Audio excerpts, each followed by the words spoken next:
Well, we're here with Dr. Crail, a dentist in Graham, North Carolina. Dr. Crail, hi, how are you? Fine, thank you. Dr. Crail, tell me a little bit about your practice. Let's talk a little bit about your practice. Many different dental practices, as any business, have different philosophies, even though maybe to us patients, a dentist is a dentist is a dentist is a dentist. And maybe there's some truth to it, and I'm sure there are also at the same time some differences. Some dentists do lots of work in their practice, meaning they have multi-specialties in it. They do everything under one roof for most things. Other ones not so much. Other ones are much more cosmetic orientated and really don't like to fiddle with some of the little work. Other ones do more like only the little work. Some do the little and normal work and love the cosmetic. Also, tell us a little bit about you. Maybe, Dr. Crail, even tell us what made you becoming a dentist. Well, okay. I became a dentist because early on I felt motivated to help people, and I was interested in health from very early on. And I like to learn about healthy lifestyle and to keep a person healthy in their body and their mind for their whole lifetime. And so this has always been an interest of mine. Okay.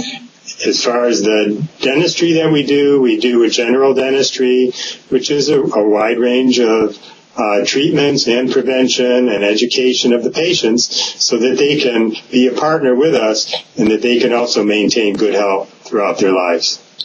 All right. So you're paying a lot of attention to the fact that they have what I guess you dentists call functional dentistry, that their mouth isn't full of germs and eating up their flesh, so to say, that they don't get headaches because they have too many missing teeth and their hinges, which is called DMJ, isn't aligned, and basically get the guy functioning, not necessarily yet putting a Tom Cruise or Julia Roberts smile on him. Right, that's true. You don't have to be that to be healthy. That's true. Okay, but if a guy wants, and says, look, I really want to change the way my smile looks, or if you see that, like, if the person would have a changed smile, that he would be probably looking tremendously better. You see, sometimes an outsider, a professional like a dentist, sees that. He goes, wow, your teeth are this way, and they're functional, and they're great, but what about if they would be this way? You would be like, blooming up. Is that something you do and pay attention to as well? And if a person wants it, can he get it in your office, or does he need to go somewhere else?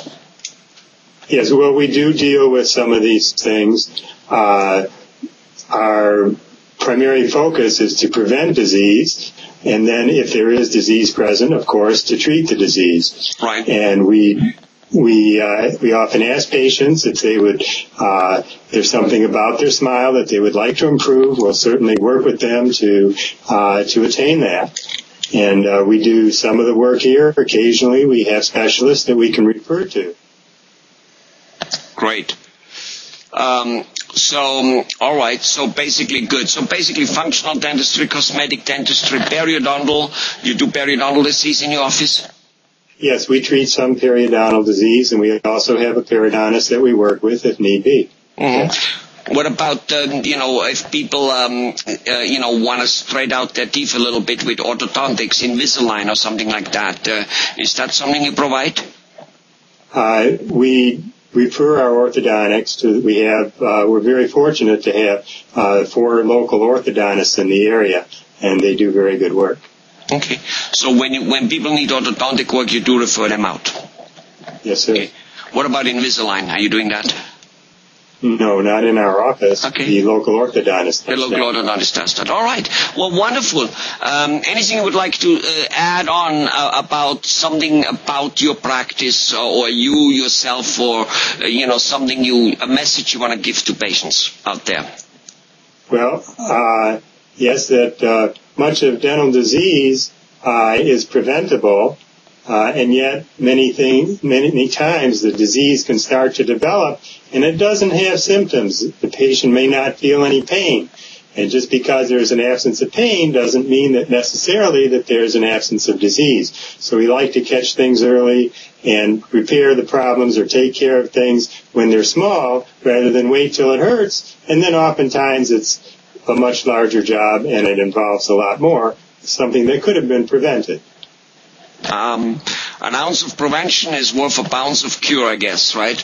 Yes, absolutely. And with no doubt, the dental branch of the medical field is probably the most predictive one and most preventive one out of all medical branches, be it the stomach, the leg, the lungs, the brain, the heart, the lung, the liver, the blood. Dental, can be prevented the most, and yet everything I just mentioned is actually affected by dental work, or can be affected by a bad mouth as well. Am I right there, or am I wrong? Yes, that's absolutely true.